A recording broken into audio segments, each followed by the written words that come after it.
નિકોલના Shaligram Lakeview વિસ્તારમાં ગટરના પાણી ભરાવાની સમસ્યાને લઈને આમ આદમી પાર્ટી અને સ્થાનિક રહીશોએ વિરોધ પ્રદર્શન કર્યું હતું અને સ્થાનિક કોર્પોરેટરનો ઘેરાવો કર્યો હતો। તો આ મુદ્દે સ્થાનિકો અને આપ કાર્યકર્તાઓએ ગટરના પાણીના નિકાલ માટે કાયમી ઉકેલની માંગ કરી હતી। સ્થાનિક રહીશોએ જણાવ્યું કે દર વરસાદે આ વિસ્તારમાં ગટરનું પાણી ભરાય છે, જેના કારણે રહેવું મુશ્કેલ બની જાય છે અને આરોગ્યની સમસ્યાઓ ઊભી થાય છે।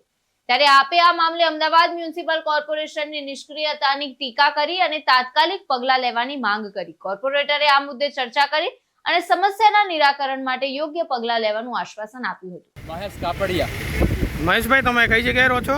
ઇન્દ્રવિહાર સોસાયટીમાં રહું છું, અહીંયા નિકોલમાં।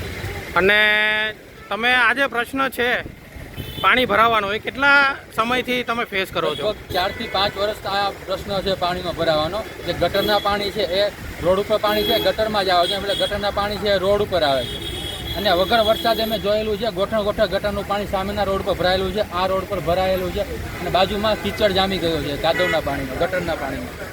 અને પેલું તળાવ છે એમાં બી ગટરનું પાણી ભરેલું હોય છે। તો આના માટે તમે કઈ જગ્યાએ ફરિયાદ કેવું કે કર્યું? તમારે કોર્પોરેટર, MLA? કોર્પોરેટમાં 200 વખત ફરિયાદ કરી છે, પહેલા લોકોએ કરી છે, બધાએ ફરિયાદ કરી પણ કોઈ જવાબ નથી આપ્યો। થઈ જશે એવો જવાબ આપે છે, પણ જોવો છો 5 વર્ષથી કેટલી ફરિયાદ આપી છે છતાં બી આમને આમ છે। ગટરના ઢાંકણા એટલા ખાડા છે, આમાં ક્યાંય રોડ બરાબર છે નહીં, પાણી એટલું ભરેલું હોય તો ખબર જ ના પડે કે આમાં ક્યાં ખાડા છે, ક્યાં સારો રસ્તો છે। કાલે 2 દિવસ પહેલાં તો એક ભાઈ પડી ગયા એક્ટિવામાં, ઓઢોમાં જે વસ્તુ બની 5-6 દિવસ પહેલાં, એ આપણી જોડે આપણા પરિવારમાં કોઈ જોડે બની શકે છે, ત્યારે કોણ જવાબદારી લેશે? ધવલ પંચાલ। ધવલભાઈ, આપ કઈ જગ્યાએ રહો છો? શાલિગ્રામ લેકવ્યુમાં।